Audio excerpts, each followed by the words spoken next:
ప్రణామాలు. హరే కృష్ణ. అందరికీ కూడా హరే మన తెలుగీత కార్యక్రమానికి స్వాగతం అండి. హరే కృష్ణ కార్యక్రమం ప్రభు. మొదలుపెట్టి హరే కృష్ణ మాతాజీ. కార్యక్రమం మొదలుపెట్టే ముందు ప్రార్థనలు చేద్దాము. ఇస్కాన్ శేషాద్రిపురం అధిష్టాన దేవతలైనటువంటి శ్రీ శ్రీ జగన్నాథుడు, బలదేవ, సుభద్రా మహారాణి, సుదర్శన, నిత్యాయ చైతన్య, వామనదేవ్ పంచతత్వ ఆశీర్వాదాలు తీసుకుందాం అండి. ప్రార్థనలు. ఓం అజ్ఞానాతిమిరాంధస్య జ్ఞానాంజనశలాకయా చక్షురున్మిళితం యేన తస్మై శ్రీ గురవే నమః. నమో ఓం విష్ణుపాదాయ కృష్ణప్రష్టాయ భూతలే శ్రీమతే భక్తి వేదాంత స్వామినితి నామినే. నమస్తే సరస్వతి దేవి గౌరవాణి ప్రచారిణి నిర్విశేష శూన్యవాది పాశ్చాత్య దేశతారిణి. జయ శ్రీ కృష్ణ చైతన్య ప్రభు నిత్యానంద శ్రీ అద్వైత గదాధర శ్రీవాసాది గౌర భక్త వృంద. హరే కృష్ణ కృష్ణ కృష్ణ హరే హరే, హరే రామ రామ రామ హరే హరే. ఈరోజు మనము 11వ అధ్యాయము విశ్వరూప దర్శన యోగా అనేటువంటి యొక్క అధ్యాయంలోను 20, 21వ శ్లోకాలు చూద్దామండి. ద్యావా పృథివ్యోరిదమంతరం హి వ్యాప్తం త్వయైకేన దిశశ్చ సర్వా దృష్ట్వాద్భుతం రూపముగ్రం తవేదం లోకత్రయం ప్రవ్యథితం మహాత్మా. నీవు ఒక్కడివే అయినను సమస్త ఆకాశమును సర్వలోకములను వాని నడుమ గల ప్రదేశమునంతటినీ వ్యాపించి ఉన్నావు. ఓ మహానుభావ, అద్భుతమును భయంకరమును అగు ఈ రూపమును గాంచి లోకములన్నీయు కలత చెందుచున్నవి. 21వ శ్లోకం. అమీహిత్వాం సురస్సంగా విసంతి కేచిద్భీత ప్రాంజలయో గృణంతి స్వస్తిత్యుక్త్వా మహర్షి సిద్ధ సంఘా స్తువంతి త్వాం స్తుతిభి పుష్కలాభి. దేవతా సమూహములన్నీయును నిన్ను శరణు వేడి నీ యందు ప్రవేశించుచున్నవి. వారిలో కొందరు భయపడిన వారై ముకుళిత హస్తములతో ప్రార్థించుచున్నారు. మహర్షులు సిద్ధ సమూహములు రోదిస్తూ శాంతి శాంతి అనుచు వైదిక మంత్రములచే నిన్ను స్తుతించుచున్నారు.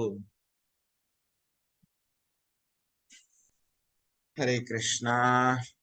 మనము ఈ యొక్క విశ్వరూప దర్శన యోగా అనేటువంటి యొక్క అధ్యాయంలో ఉన్నాము. విశ్వరూపం గురించి మనము తెలుసుకుంటున్నాము.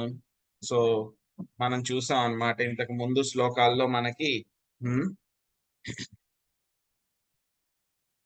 ఏ విధంగా ఇప్పుడు దాకా జరిగిందని జస్ట్ ఒకసారి అవలోకనం చేసుకుందాము.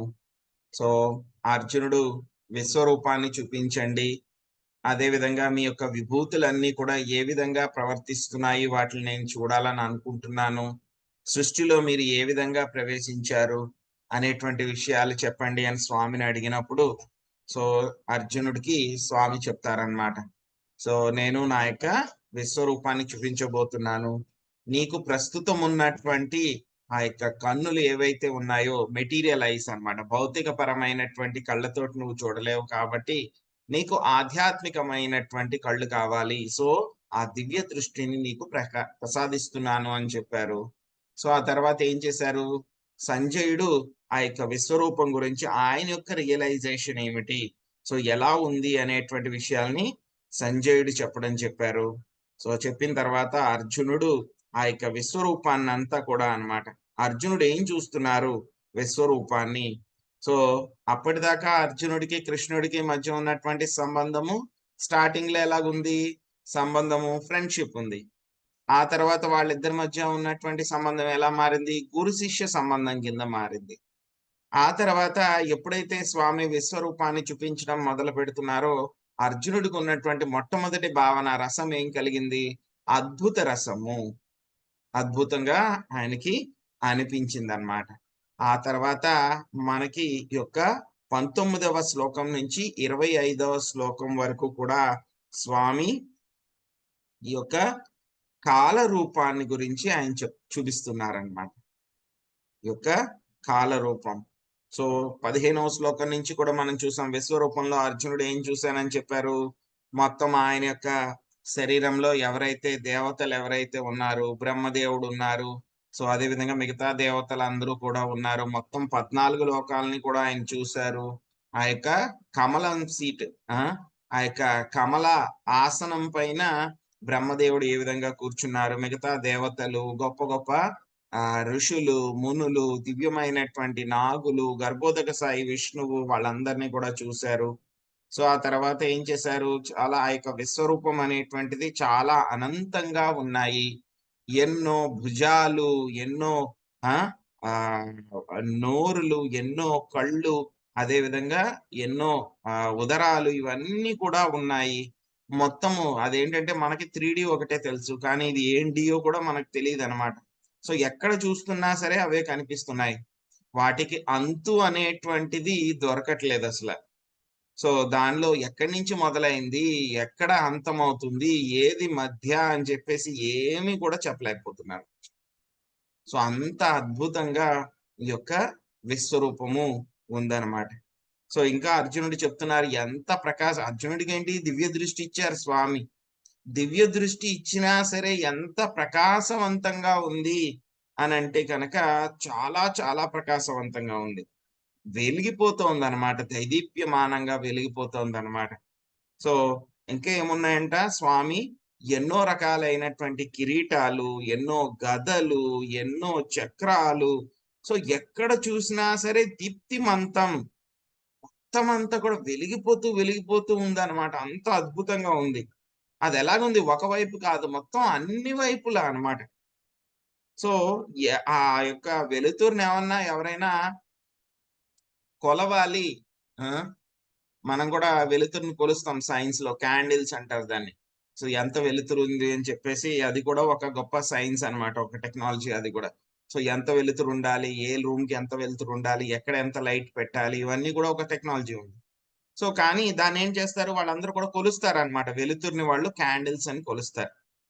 సో అలాగే ఈ యొక్క వెలుతురుని ఎలా కొలవాలి అని అంటే కనుక కొలవలేకపోతున్నాం. లెక్కలేనంత వెలుతురు అన్నమాట. చాలా మండుతున్న ప్రజ్వలమైనటువంటి అగ్ని, లేకపోతే కనుక సూర్యుడి దగ్గర నుంచి వచ్చిన వెలుతురు. మనం చూడండి, ఆకాశంలో ఒక సూర్యుడిని చూడాలంటేనే మన కళ్ళు పనిచేస్తాయి మనకి. ఒక్కసారి ఆయన వైపు చూస్తాం, చూసిన వెంటనే ఏమైపోతే మన కళ్ళు బ్లాంక్ అయిపోతాయి, బైర్లు గమ్మేస్తాయి మనకి. సో చూడలేం, మనం సూర్యుడినే మనం చూడలేం. అలాంటిది అర్జునుడికి దివ్య దృష్టి ఇచ్చినా సరే ఆయన చూడలేకపోతున్నారంటే, మామూలు దృష్టి ఉన్నటువంటి వాళ్ళకి ఇంక అసలు సమస్య లేదు, అసలు దాన్ని ఎవరు చూడలేరు అనమాట. సో కాబట్టి అర్జునుడు చెప్తున్నారు 18వ శ్లోకంలో ఏం చెప్పారు, మీ యొక్క సుప్రిమసీ, మీ యొక్క అందరికంటే కూడా మీరే గొప్పవాళ్ళు అని చెప్పి దాని గురించి చెప్పారు.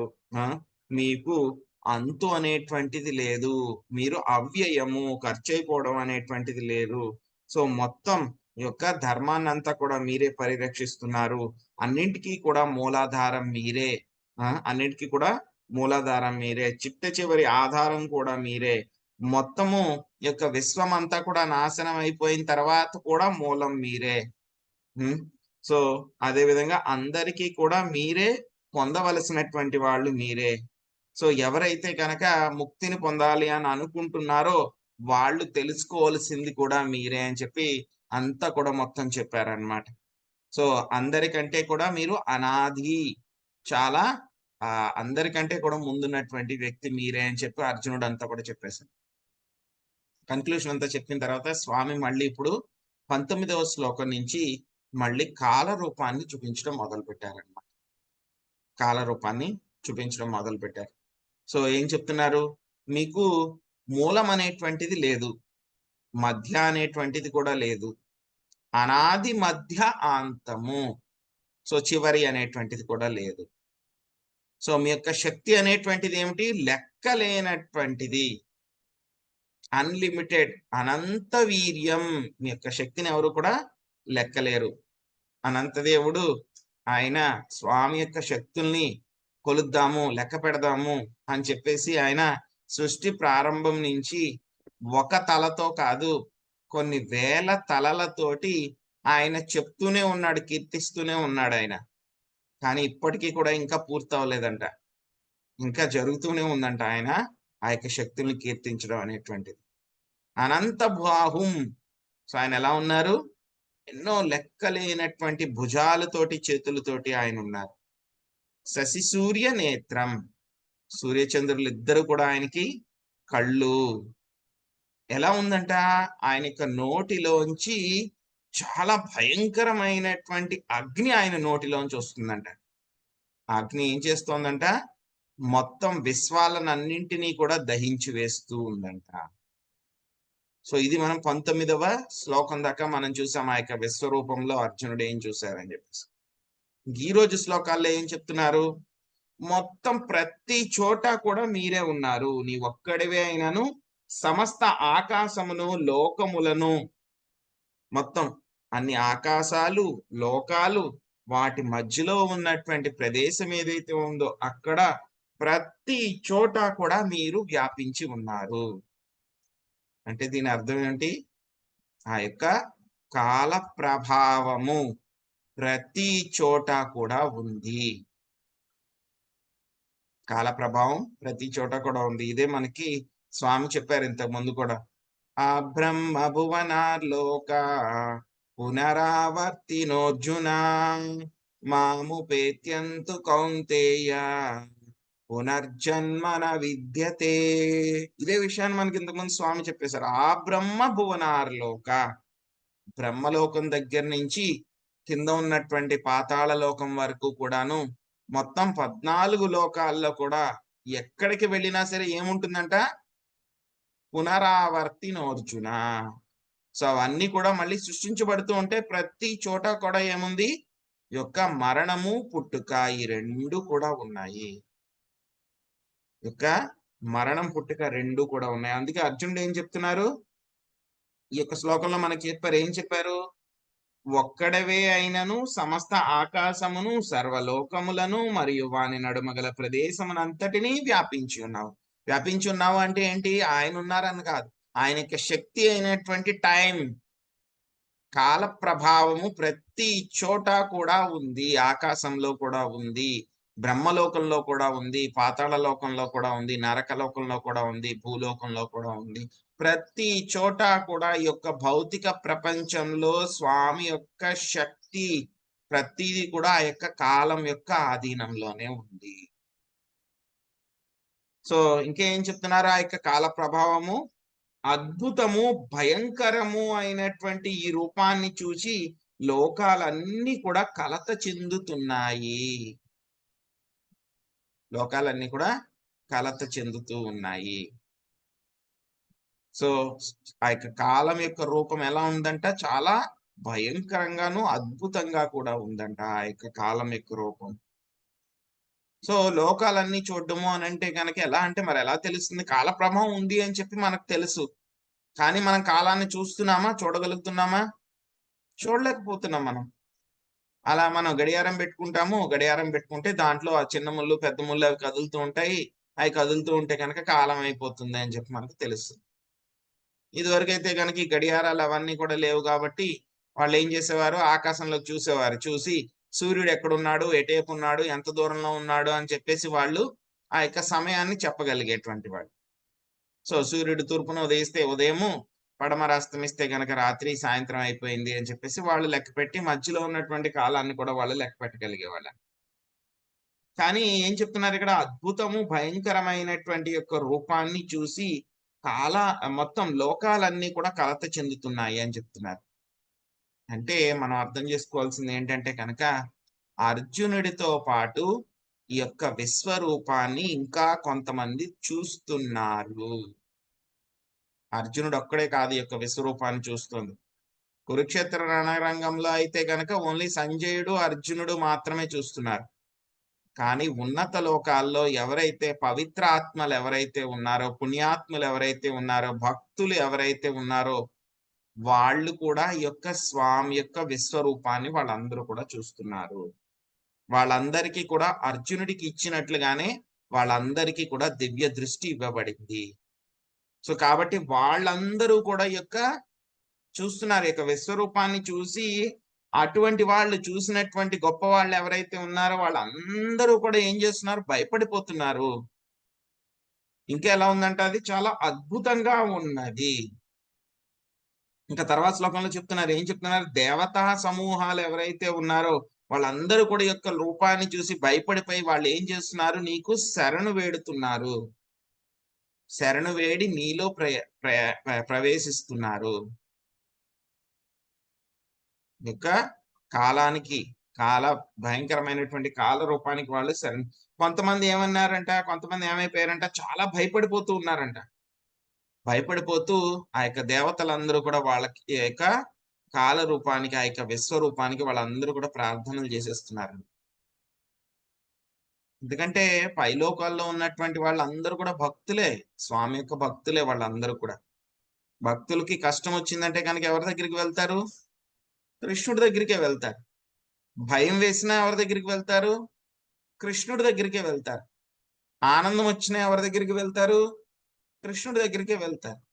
ఈ దేవతలందరూ కూడా స్వామికి భక్తులే కాబట్టి వాళ్ళకి ఇప్పుడు యొక్క విశ్వరూపంలో కాల రూపాన్ని చూసినప్పుడు వాళ్ళకు కూడా భయం వేసింది బాగా. కాబట్టి వాళ్ళందరూ కూడా ఏం చేశారు, రెండు చేతులు కూడా జోడించి స్వామికి వాళ్ళందరూ కూడా ప్రార్థనలు చేస్తూ ఉన్నారు, మమ్మల్ని రక్షించండి రక్షించండి అని చెప్పేసి. ఇంకా అదే విధంగా మహర్షులు, అదే విధంగా సిద్ధులు ఎవరైతే ఉన్నారో, సిద్ధలోక ఉండేటువంటి వాళ్ళు, మహర్లోకాల్లో ఉండేటువంటి వాళ్ళు ఎవరైతే ఉన్నారో వాళ్ళందరూ కూడా ఏం చేస్తున్నారు, వేద మంత్రాల్ని పఠిస్తూ ఉన్నారు. వాళ్ళందరూ వేద మంత్రాలని పఠిస్తూ శాంతి శాంతి అని చెప్పేసి వాళ్ళందరూ కూడా చెప్తూ ఉన్నారు. సో దేవతలు అదే విధంగా మిగతా వాళ్ళందరూ కూడా యొక్క విశ్వరూపం యొక్క తేజం చూసి వాళ్ళందరూ కూడా భయపడి ఏం చేశారు, రక్షించడం కోసం, రక్షణ కోసం వాళ్ళందరూ కూడా ఏం చేస్తున్నారు, ప్రార్థనలు చేస్తూ ఉన్నారు. ఇది యొక్క విశ్వరూపము ఎంత అద్భుతంగా, ఎంత భయంకరంగా ఉంది విశ్వరూపం అనేటువంటిది. సో భగవద్గీతలో మనకి మొత్తం 5 రకాలైనటువంటి ముఖ్యమైనటువంటి విషయాలు మనకి చెప్పడం జరిగిందన్నమాట. 5 రకాలైనటువంటి విషయాలు. సో ఎవరికైనా గుర్తున్నాయండి, ఏంటండి 5 రకాలైన ముఖ్యమైనటువంటి విషయాలు? జీవుడు, ప్రకృతి, కాలము, కర్మ. ప్రభు హరే కృష్ణ. జీవుడు, ప్రకృతి, కాలము, కర్మ. ఇంకొకటి మిస్సింగ్.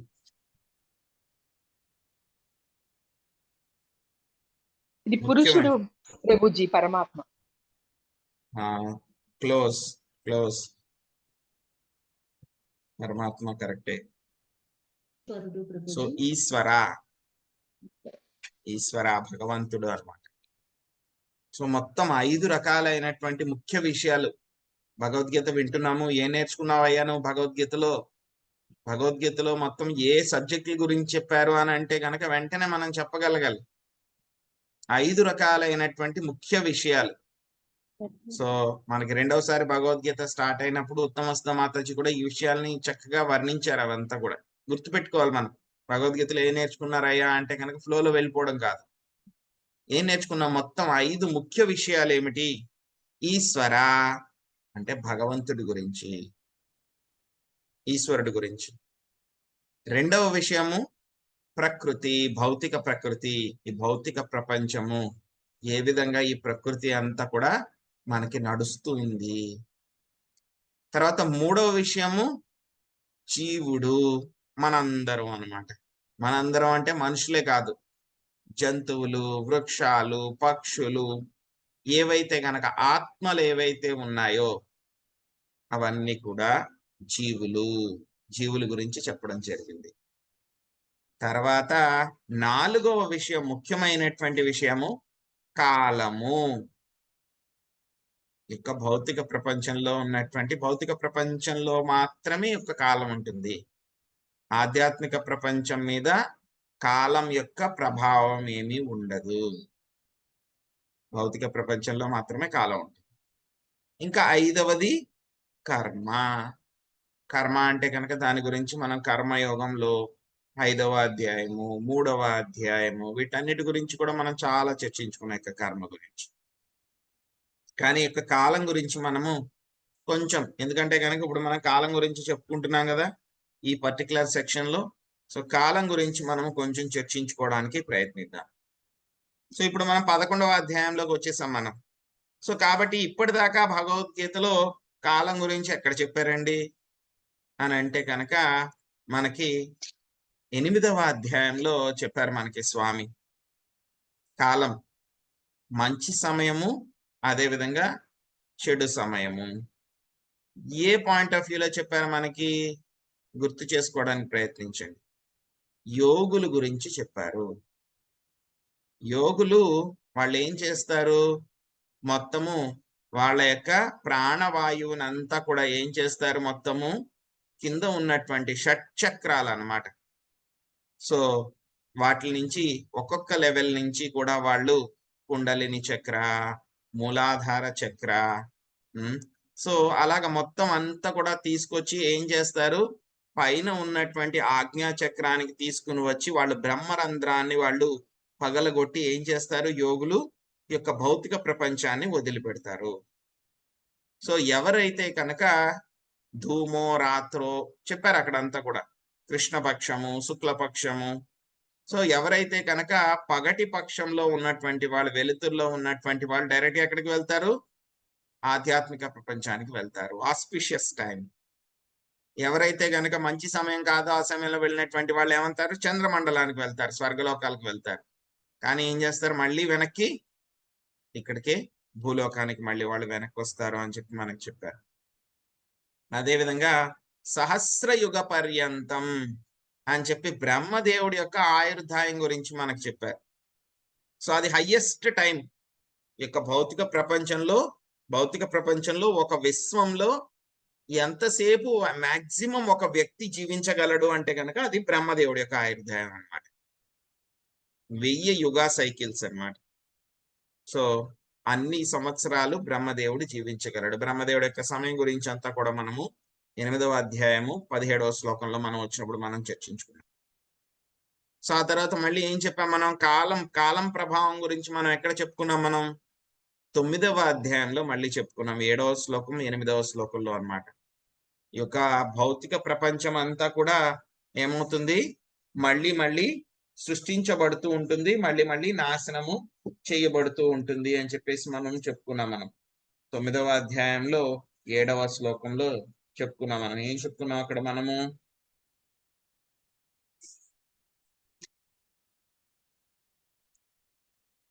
సర్వభూతాని కౌంతేయ,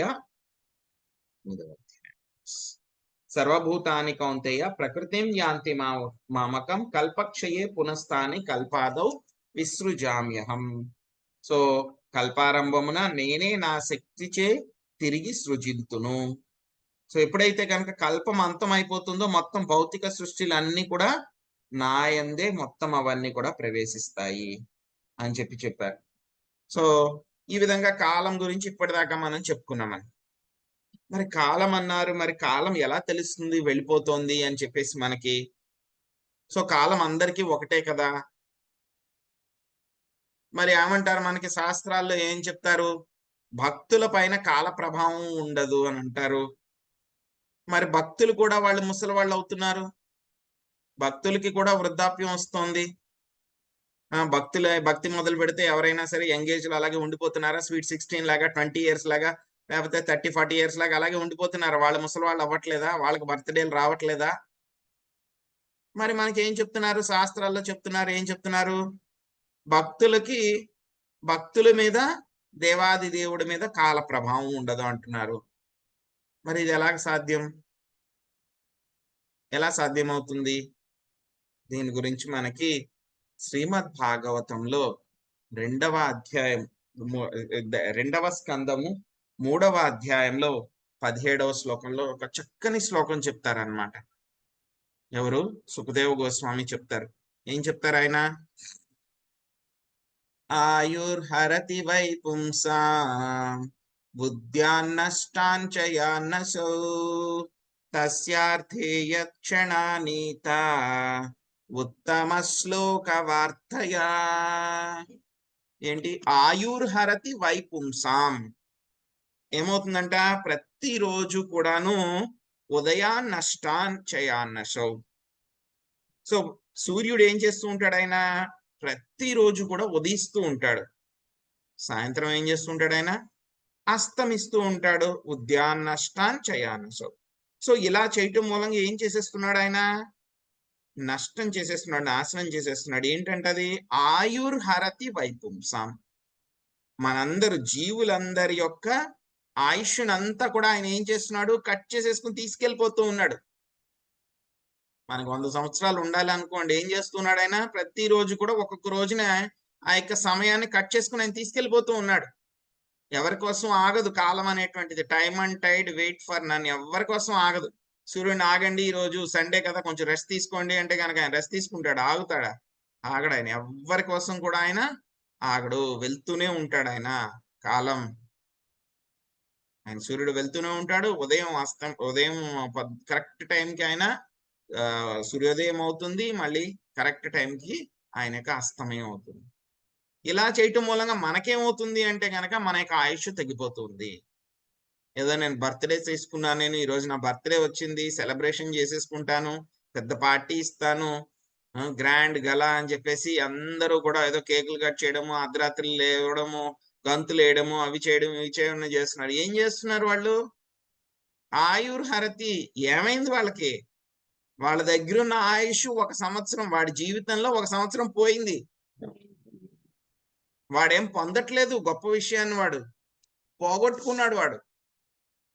వాడు ఆయుష్ ఎంతో కొన్ని సంవత్సరాలు ఎక్స్ అని అనుకుంటే కనుక వాడు ఏం చేసుకున్నాడు? దాంట్లో X-1 ఒక ఏడాది పోయింది వాడిది. అది ఆనందించే విషయమా? అది ఆనందించాల్సిన విషయం కాదు. అయ్యో X-1 అయిపోయింది, నేనేం చేయలేదు ఆధ్యాత్మికంగా, నా జీవితం అయిపోయింది, నేనేం సాధించలేదు ఆధ్యాత్మికంగా, ఇక భౌతిక జీవితం అంటే కనుక నేనేం చేయాలి? భగవంతుడి యొక్క సాన్నిధ్యాన్ని పొందడానికి ప్రయత్నించాలి. ఏడాది పాటు టైం అయిపోయింది, నేనేమీ చేయలేదు, నా ప్రగతి ఏమీ లేదు, పోయింది నా టైం అంతా కూడా అని బాధపడాలి. సెలబ్రేషన్ చేసుకునే విషయం కాదనమాట. కానీ ఏం చేస్తున్నారు జనాలు? కేకులు తెచ్చుకోవడం, పూసుకోవడం, మొఖాలకి గంతులు వేయడము, తాగడము, చిందులేయటము, ఇవన్నీ కూడా అన్నమాట. ఠీకే, వదిలేండి వాళ్ళ గురించి. సో ఇది మామూలు వాళ్ళకైతే కనుక, ఎవరైతే భక్తులు కారో అటువంటి వాళ్ళకైతే కనుక ఏమవుతుంది? సూర్యుడు రోజు వాళ్ళ యొక్క ఆయుర్దాయాన్ని తీసుకుని వెళ్ళిపోతూ ఉంటాడు. కానీ ఎవరైతే కనుక ఏం చేస్తూ ఉంటారంట? తస్యార్థేయ క్షణానీత ఉత్తమ శ్లోక వార్తయా. ఉత్తమ శ్లోక అంటే కనుక దేవాది దేవుడైనటువంటి శ్రీకృష్ణ భగవానుడి యొక్క దానికి సంబంధించినటువంటి విషయాలని ఎవరైతే కనుక వింటూ ఉంటారో, శ్రవణం చేస్తూ ఉంటారో, వాటిని కీర్తిస్తూ ఉంటారో అటువంటి వాళ్ళకి సమయము నష్టమవ్వదు.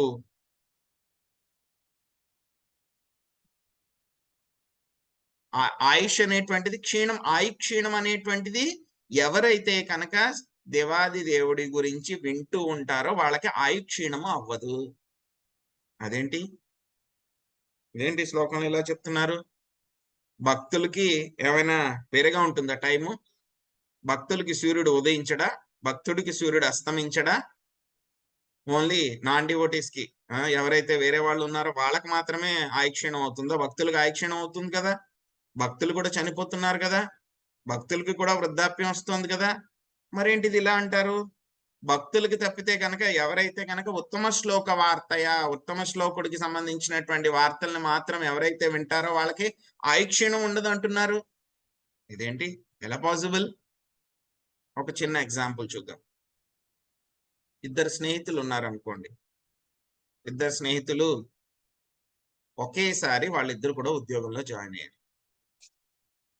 ఒకే కంపెనీలో జాబ్ చేస్తున్నారు.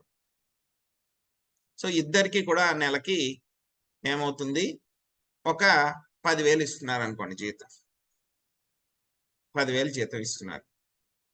జీతం ఇచ్చిన దాంట్లో ఒక వ్యక్తి ఏం చేస్తున్నాడు, ఆ 10,000ని కూడాను ఖర్చు పెట్టేస్తున్నాడు ఆయన మొత్తం. ఏవైతే ఆయన అవసరాలు ఉన్నాయో ఏదో ఒకటి XYZ ఎలాగోలాగా మొత్తం 10,000 ఖర్చు పెట్టేస్తాడు. సో నెలాఖరికి వచ్చేసరికి అతని దగ్గర డబ్బులు ఎంత ఉంటాయి, జీరో. ఏం మిగలదు, మొత్తం ఖర్చు అయిపోయింది.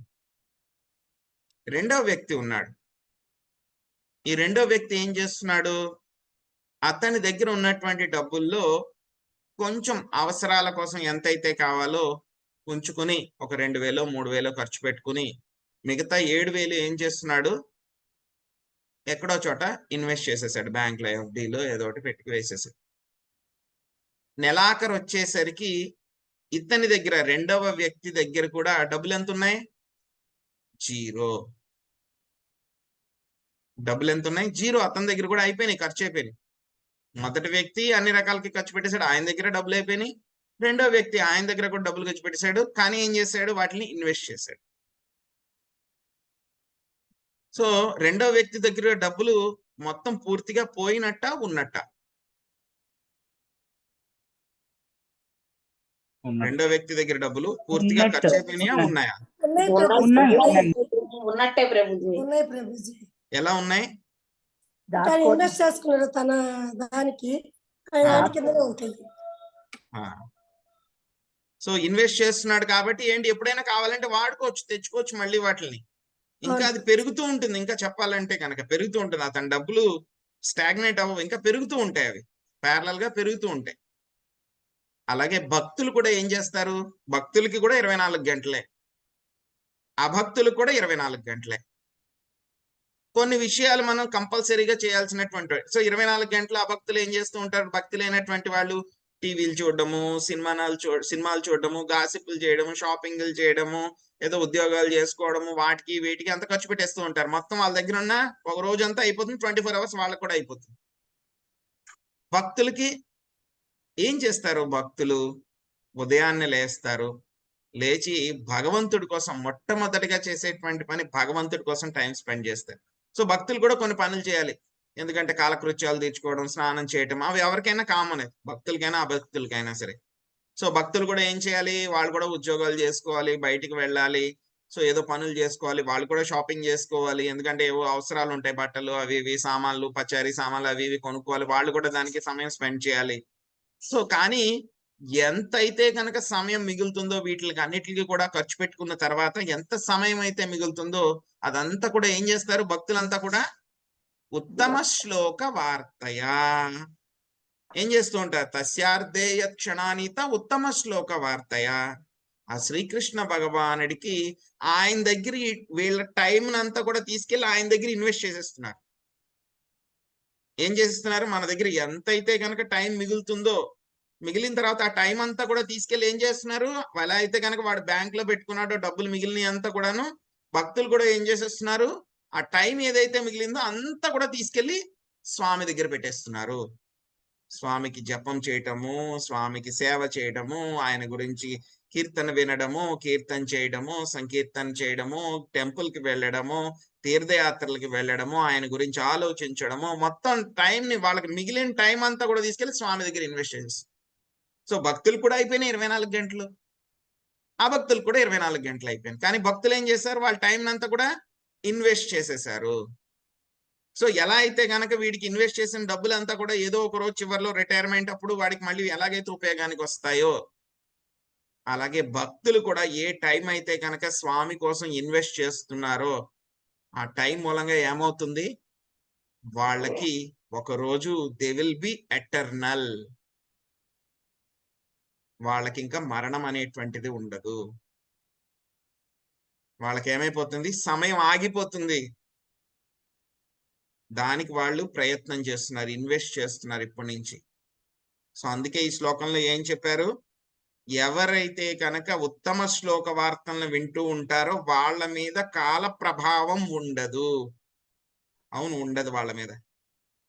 ఎలా ఉండదు ఇమీడియట్ గా అంటే కనుక, ఎప్పుడైతే కనుక బాగా శుద్ధ భక్తులు అయిపోతారో ఏమవుతుంది, స్వామి ఏం చెప్తాడు మాయకి, నువ్వు పక్కనుండి నేను చూసుకుంటాను వీడిని అని చెప్తాడు. నువ్వు పక్కనుండు, వీడు నా కంట్రోల్లో ఉండి వచ్చేసాడు, వీడిని నేను చూసుకుంటా, ఆధ్యాత్మిక ప్రకృతి నేను చూసుకుంటా, జీవన్ముక్తుడు వీడిని నేను చూసుకుంటా ఉండు అని చెప్పి ఆ కాలాన్ని అలా పక్కకు పెడతాడు. సో ఏమవుతుంది, మనం ఆధ్యాత్మిక ప్రకృతి కంట్రోల్లోకి వెళ్తాము. మెల్లగా ఎప్పుడైతే కనుక జీవుడు ఈ శరీరాన్ని వదిలిపెడతాడో ఏమవుతుంది, ఆధ్యాత్మిక ప్రపంచానికి వెళ్ళిపోతాడు. అక్కడికి వెళ్తే ఏముంది, ఇంకా అంతా కూడా స్పిరిచువల్ యాక్టివిటీసే మొత్తం అంతా కూడా. అక్కడికి వెళ్ళిన తర్వాత ఏమవుతుంది, మొత్తం అంతా కూడా అక్కడ కాల ప్రభావం ఉండదు. ఇక్కడ ఉన్నా సరే స్వామి ఏం చేస్తారు, ఆ యొక్క కాల ప్రభావం లేకుండా ఆయన చేస్తూ ఉంటారు. సో ఎలా అయితే కనుక రెండవ వ్యక్తి మొత్తం టైం వాడి డబ్బు అంతా కూడా ఎలా అయితే ఇన్వెస్ట్ చేస్తూ ఉన్నాడో మిగిలిన డబ్బు అంతా కూడా, సో మనం కూడా మన మిగిలిన టైం అంతా కూడా ఏం చేయాలి, స్వామి కోసం మనం దాచుకోవాలి, స్వామి కోసం వాడుకోవాలి, ఇన్వెస్ట్ చేసుకోవాలి. చేసుకుంటే కనుక ఏమవుతుంది, ఒక రోజుకి వాడు ఏమవుతాడో అలా దాచుకున్న డబ్బు మూలంగా కొన్నాళ్ళకి ఏమవుతుంది, వాడికి ఉద్యోగం చేయాల్సిన అవసరం లేదు. అంత డబ్బు అక్యుములేట్ అయిపోతుంది వాడికి రిటైర్మెంట్ అయ్యే టైంకి. వాడు దానికన్నా ముందే ఒక్కొక్కసారి వాడికి ఉద్యోగం చేయాల్సిన అవసరం ఉండదు. అలాగే మనం కూడా మన యొక్క సమయాన్ని ఎలా అయితే కనుక స్వామి సేవలో మనం వాడుతూ ఉంటే కనుక ఒక రోజుకి ఏమవుతుంది, ఆ యొక్క సమయం అంతా కూడా పెరిగి పెరిగి పెరిగి వృద్ధి చెంది మనం కూడా ఆ యొక్క కాల ప్రభావం నుంచి బయటపడతాం. అదే ఏం చెప్పారు, తస్యార్ధే యత్క్షణానీత ఉత్తమ శ్లోక వార్తయా. ఎవరైతే ఆ యొక్క ఉత్తమ శ్లోకుడి గురించి వింటూ ఉన్నారో, కీర్తన చేస్తూ ఉన్నారో, వాళ్ళ మీద కాల ప్రభావం ఉండదు. అది యొక్క శ్లోకం యొక్క అర్థం అన్నమాట. సో చెప్తారనమాట, ఎవరైనా సరే ఒక నాన్ బ్రాహ్మణ అన్నమాట, ఎవరైనా ఒక వ్యక్తికి మనం దానం చేసామంటే కనుక ఒక 10 రూపాయలు దానం చేస్తే మనకి వచ్చే జన్మలో మనకి 10 రూపాయల ఫలితం వస్తుంది మనకి. ఎవరైతే కనుక ఒక బ్రాహ్మణుడు, శాస్త్రాల్లో చెప్తారన్నమాట, ఒక బ్రాహ్మణుడికి మనం అంత పర్ఫెక్ట్ కాదు, ఒక హాఫ్ బ్రాహ్మణుడు ఆయన, ఆయనకి దానం చేస్తే కనుక మనకి 2 రెట్ల ఫలితం మనకి రిటర్న్ వస్తుంది. అదే ఎవరైతే కనుక సంపూర్ణమైనటువంటి బ్రాహ్మణుడు, క్వాలిఫైడ్ బ్రాహ్మణుడు లక్షణాలు ఎవరైతే ఉన్నారో అటువంటి ఆయనకి దానం చేస్తే మనకి 100 నుంచి 1000 రెట్ల దాకా మనకి వచ్చే జన్మలో ఫలితం వస్తుంది, రిజల్ట్ వస్తుంది. అదే వేద ప్రయాగ్ ఎవరైతే కనుక భక్తులు ఎవరైతే ఉంటారో వాళ్ళకి కనుక దానం చేస్తే అన్లిమిటెడ్ లెక్కలేనన్ని రెట్లు మనకి రిటర్న్ వస్తుంది అన్నమాట. అంటే ఇక్కడ వీటిలన్నిటిలోనూ కామన్ ఏంటి, మనం దానం చేస్తే కనుక ఎంతో కొంత మనకి వస్తుంది. అదే విధంగా మన యొక్క సమయాన్ని మనము శ్రీకృష్ణుడి యొక్క సేవలో కనుక వాడితే, చెప్పుకున్నాం కదా మనం ఆ యొక్క ఎగ్జాంపుల్ ద్వారా, అలాగే మొత్తం మన టైంనంతా కూడా కృష్ణుడి కోసం ఇన్వెస్ట్ చేస్తే ఒక రోజుకి మనము ఏమవుతాము, అసలు యొక్క కాల ప్రభావం నుంచే బయటపడతాం. కాలం యొక్క లక్షణం ఏమిటి, కాలం మన మీద పని చేస్తుంది అనడానికి లక్షణం ఏమిటి అంటే కనుక ఏమిటి, మన జుట్టు కలర్ మారుతూ ఉంటుంది, మన బాడీ వీక్ అవుతూ ఉంటుంది, ఇంకా ఏం జరుగుతుంది, అల్టిమేట్ లక్షణం ఏమిటి, మరణము. మరణం వచ్చిందంటే ఏంటి, అది కాలం యొక్క భవరోగం అన్నమాట. మన అందరికీ కూడా ఇక భౌతిక ప్రపంచంలో అందరికీ ఉన్నటువంటి రోగం ఏమిటి, భవరోగం. ఆ భవరోగానికి లక్షణం, మెయిన్ లక్షణం ఏమిటి, మరణము, పుట్టడము మరణం, యొక్క భవరోగం. దీని నుంచి కనుక మనం బయటపడాలి అంటే కనుక ఏం చేయాలి, మనం మెల్లగా మెల్లగా మనకి ఎంతైతే టైం మిగులుతుందో వెంటనే తీసుకెళ్లి ఇన్వెస్ట్ చేసేయాలి. ఎవరికి, కృష్ణుడి దగ్గర పెట్టేయాలి ఆ టైం అన్నమాట. సో ఈ విధంగా కనుక మనం చేయగలిగితే ప్రతిరోజు కూడా ఏం చెప్తారు, little drops of water makes ocean అంటారు. చిన్న చిన్న ఏంటి, చిన్న చిన్న బిందువులే అనుకుంటే అదంతా కూడా ఏమవుతాయి, చిన్న చిన్న డ్రాప్లన్నీ కూడా కలిసి ఏమవుతాయి, పెద్ద సముద్రం అవుతుంది. అలాగే రోజు మనకున్నటువంటి సమయంలో ఒక 2 నిమిషాలు 3 నిమిషాలు అలా కొంచెం కొంచెం కొంచెం కొంచెం కొంచెం కొంచెం కొంచెం యాడ్ చేసుకుంటూ ఉంటే ఏమవుతుంది, కొన్ని రోజులకి అది కూడా ఒక పెద్ద సముద్రం లాగా తయారయ్యి ఏం చేస్తుంది, మనల్ని కూడా అసలు కాల ప్రభావం నుంచే మనల్ని బయటపడేస్తుంది. సో ఇది మనం తెలుసుకుని మన యొక్క సమయం, ఎందుకంటే కనుక ఒక్క క్షణం పోయినా సరే మనం, నేను ఎన్ని తులాలు బంగారం ఇస్తాను అన్నా సరే ఆ యొక్క క్షణాన్ని, ఆ యొక్క టైంని మనం వెనక్కి తెచ్చుకోలేము. కాబట్టి మనకు ఉన్నటువంటి సమయాన్ని మనం వృధా చేయకుండా మనకి ఏవైతే అవసరం లేదో ఎంత మిగిలితే అంత వెంటనే తీసుకెళ్లి కృష్ణుడి దగ్గర పెట్టేయడం, ఎంత మిగిలితే అంత, ఎంత పెంచడానికి ట్రై చేయాలన్నమాట. సో ఈ విధంగా చేయగలిగితే కనుక మన జీవితాలు అందరివి కూడా సక్సెస్ అవుతాయి అన్నమాట. సో ఇదండి ఈరోజు నేర్చుకున్నటువంటి విషయాలు. సో ఎవరికైనా ఏమైనా డౌట్స్ ఉంటే కనుక అడగచ్చు. ఎంత అద్భుతంగా ఉంది ప్రభుజీ, అత్యద్భుతంగా. 84 లక్షల జీవరాశుల్లో మనకి మానవ జన్మ వచ్చిందంటే అది ఎంత సుకృతి చేసుకుంటున్నా కానీ ఆ జన్మ రాదు.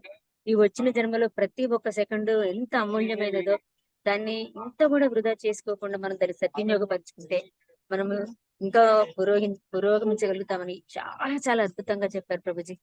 ధన్యవాదాలు ప్రభుజీ. హరే కృష్ణ. హరే కృష్ణ. దండవత్ ప్రణామం. హరే కృష్ణ.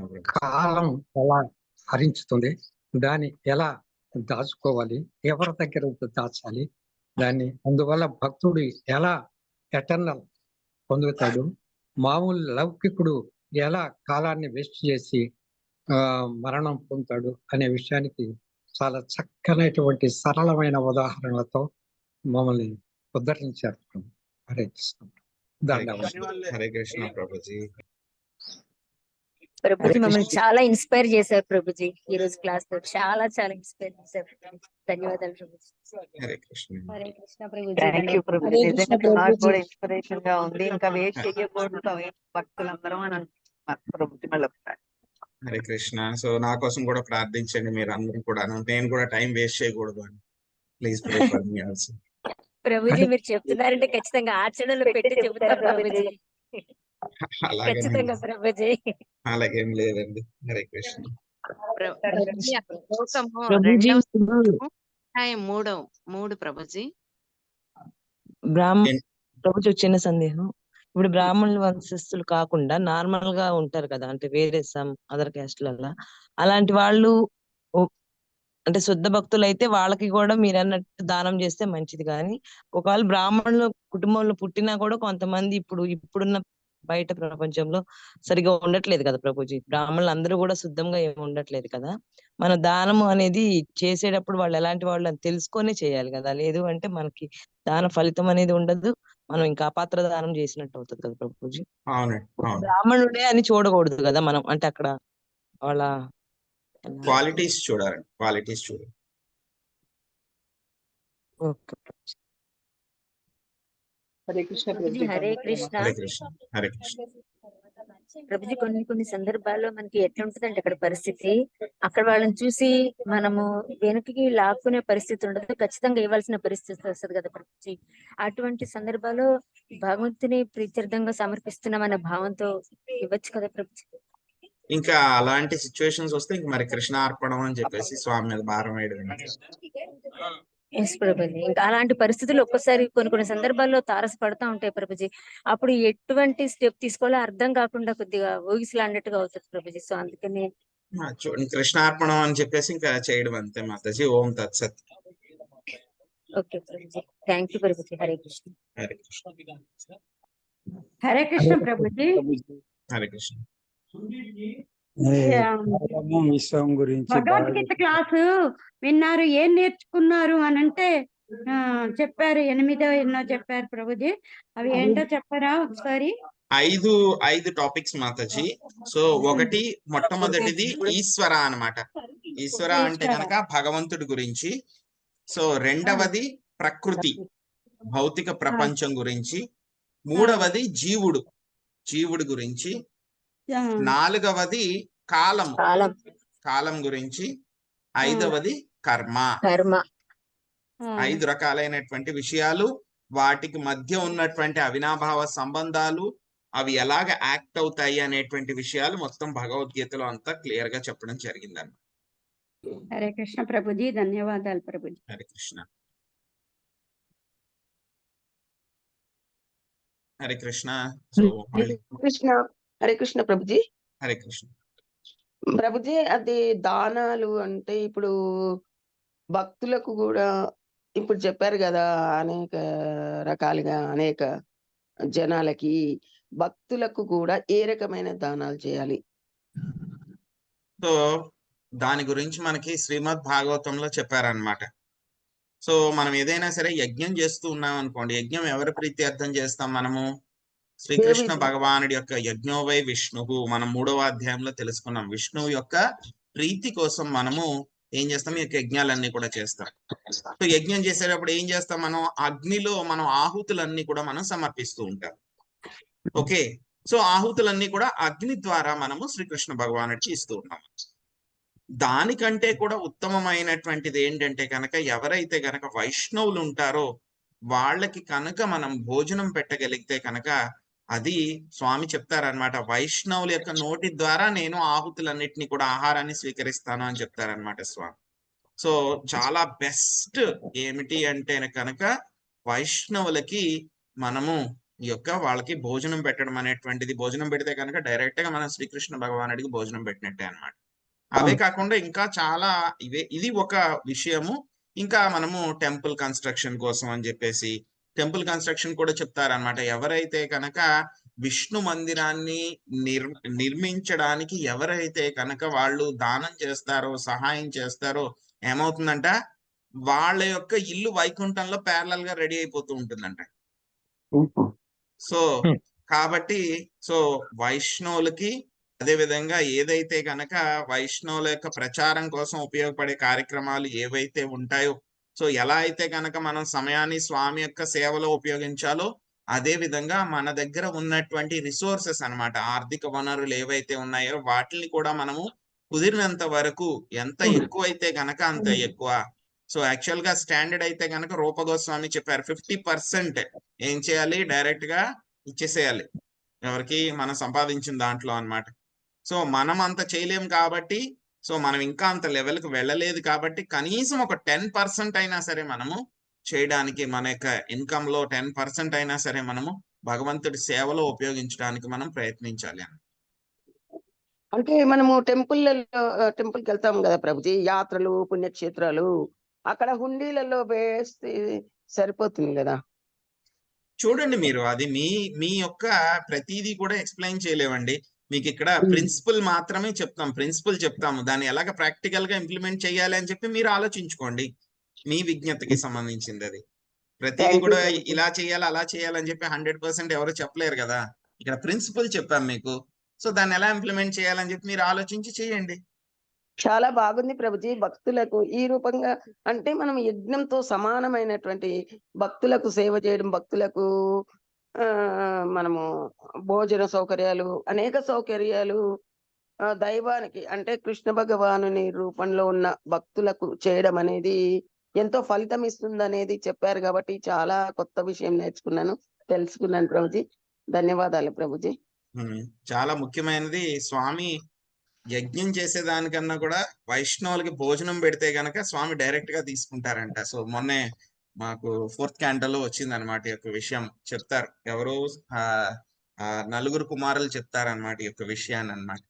సో కాబట్టి సో కుదిరినంత వరకు కూడా వైష్ణవులకి అది కూడా చెప్పారు శ్రీల ప్రభుపాదుల వారు చెప్పేటప్పుడు. చాలా మంది ఈ విధంగా బ్రాహ్మణ భోజనం అని చెప్పేసి అన్క్వాలిఫైడ్ బ్రాహ్మణాస్ ఎవరైతే ఉన్నారో వాళ్ళందరూ కూడా మాకు పెట్టండి అంటారు.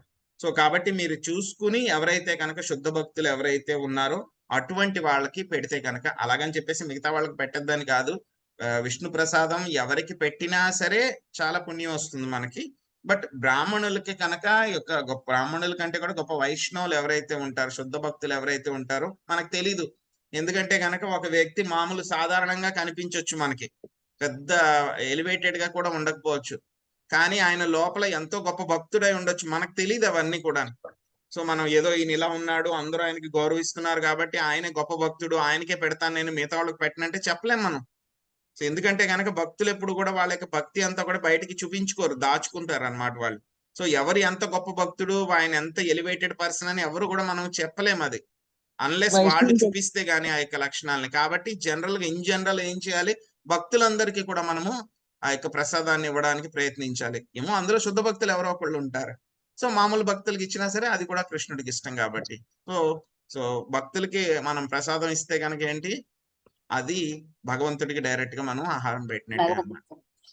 విష్ణువుని తెలుసుకోవడం కష్టం కదా ప్రభుజీ అయితే, అంటే కష్టం అండి. ఎందుకంటే కనుక ఇప్పుడు నేను ఎక్స్పర్ట్ అనుకోండి, బాగా ఎక్స్పర్ట్ అయిన బంగారం షాప్ లో ఉండే అతను అనుకోండి, చూసి చెప్పేస్తాడు ఆయన వెంటనే, ఇది ఒరిజినల్ లా, దీని ప్యూరిటీ ఎంత, దీని క్వాలిటీ ఎంత అని చెప్పేస్తాడు. సో మనకి ఇంకా అంత ఎక్స్పర్టైజ్ రాలేదు కదా, కాబట్టి మనం చెప్పలేం ఎవరు శుద్ధ భక్తుడు, ఎవరే లెవెల్లో ఉన్నాడు. సో మనం ఉత్తమాధికారి అయితే కనుక అప్పుడు చెప్పగలం ఈయన ఉత్తమ, మధ్యమ, కనిష్ట అని చెప్పేసి. మనం ఇంకా జస్ట్ స్టార్టింగ్ లో ఉన్నాం కాబట్టి మనం చెప్పలేం. సో కాబట్టి అందరికీ కూడా మనము ఆ యొక్క ప్రసాదాన్ని ఇస్తే కనుక ఎవరో ఒకళ్ళు శుద్ధ భక్తులు ఉంటారు, అందులో అయిపోతుంది మన పని. హరే కృష్ణ ప్రభుజీ ప్రభు. ప్రభుజీ సరిపోతుంది కదా ప్రభుజీ. ఏం మన మాతాజీ? బర్త్డే ఇస్కాన్ లో ఇంతని ఫుడ్ డొనేట్ చేసేస్తే సరిపోతుంది కదా ప్రభుజీ. అవును మాతాజీ, సండే ఫీస్ట్ ప్రోగ్రామ్స్ ఉంటాయి కదా, ఒక రోజు మీకు ఇష్టం వచ్చిన రోజు ఆ రోజు నేను భోజనం పెడతాను అని చెప్పి డొనేట్ చేస్తే కనుక వాళ్ళే చేపిస్తారు మొత్తం మీకు. సో దట్ ఈస్ సింపుల్ అన్నమాట, మనం వెతుక్కోకర్లేదు, ఎక్కువ కష్టపడక్కర్లేదు. అదే అందుకే. సో మనం ఎక్కువ కష్టపడక్కర్లేదు, ఇదా కరెక్ట్ వాళ్ళకి పెడుతున్నారా, పెడతారా, పెట్టరా, వీళ్ళే ఉంచేసుకుంటారా, టెన్షన్ ఉండదు మనకి, ఇచ్చేసి ఆరాంగా ఉండడం, అంతే, అయిపోయింది మన పని. ప్రభుజీ ఒక టెంపుల్ వేయడం బెస్ట్ ప్రభుజీ, టెంపుల్ వేయడం బెస్ట్, అంత నమ్మకం టెంపుల్ వేయడం బెస్ట్ మనకు. టెంపుల్ ఇవ్వడం బెస్ట్. ఇంకా వేరే వాళ్ళు కూడా ఇంకా చాలా మంది ఉంటారు, ఎవరైతే ఉన్నారో వాళ్ళు చేయగలిగేటువంటి వాళ్ళు, బాగా చేస్తారు అనేటువంటి వాళ్ళు, అటువంటి వాళ్ళు కూడా ఇవ్వచ్చు. దేవునికి చాలా ప్రసాదం functions పెట్టినట్టు ఉంటాయి. ఈ రోజు అవునండి. పానీ హట్టి అలాంటి వాటికన్నిటి కూడా అక్కడ ఇది ఫీస్ట్ జరుగుతూనే ఉంటుంది. అవును మాతాజీ, అటువంటి వాళ్ళందరికీ కూడా ఇవ్వాలి. యాక్చువల్ గా అది మొన్న నేను చదివాను, సో భాగవతంలోనే వచ్చింది అనమాట. సో చదివిన తర్వాత వైష్ణవులకి ప్రసాదం ఇవ్వడం ఇంత ఇదా అని అనిపించింది అనమాట. సో చాలా మహిమ అనమాట వైష్ణవులకి భోజనం పెట్టడం అనేటువంటిది. ప్రభుజీ చెప్పండి మాతాజీ. ఇప్పుడు వైష్ణవ బ్రాహ్మిన్స్ కి భోజనం పెట్టాలంటే మామూలుగా వేరే క్యాస్ట్ వాళ్ళైతే ఇంటికి రారు కదా ప్రభుజీ, వాళ్ళకి పెట్టాలంటే వాళ్ళు బ్రాహ్మిన్స్ సో ఇంట్లోనే అందుకే మాతాజీ భోంచేస్తారు. మీరు టెంపుల్ కి డొనేట్ చేసేస్తే కనుక వాళ్ళే పెడతారు, మీకు టెన్షన్ లేదు, వండక్కర్లేదు, ఏం చేయక్కర్లా మీరు. మీరు బ్రాహ్మిన్స్ కి పెట్టమంటున్నారు కదా, అదే పంతులు గారికి వాళ్ళకి, వాళ్ళు మన ఇంటికి వచ్చి భోజనం చేయరు కదా. మా గుడి ఇక్కడ గుడి ఉంది, వెంకటేశ్వర స్వామి గుడి, ఆ పంతులు ఉన్నారు బాగా చేస్తారు, కానీ వాళ్ళు మన ఇంటికి వచ్చి మనం పిలిచిన వాళ్ళు మన ఇంటికి వచ్చి భోజనం చేయరు కదా. మనం వండి భోజనం పెట్టాలి. చేయకపోతే కనుక వాళ్ళకి ఇవ్వండి, ఆహార పదార్థాలు ఇవ్వండి వాళ్ళకి. అంతే, బియ్యం, పప్పు, కాయగూరలు అవి ఇవ్వండి, అదే కదా స్వయం పాకం అంటారు కదా, ఇవ్వండి, అయిపోయింది. అవి ఇస్తూ ఉంటాము. అయితే అంతే. మనం అలా ఇచ్చేసినా పర్వాలేదా? అంతే అండి, అది ఇచ్చిన చాలు. అంతే. బాగా చెప్పారు ప్రభుజీ ఇవాళ. హరే కృష్ణ.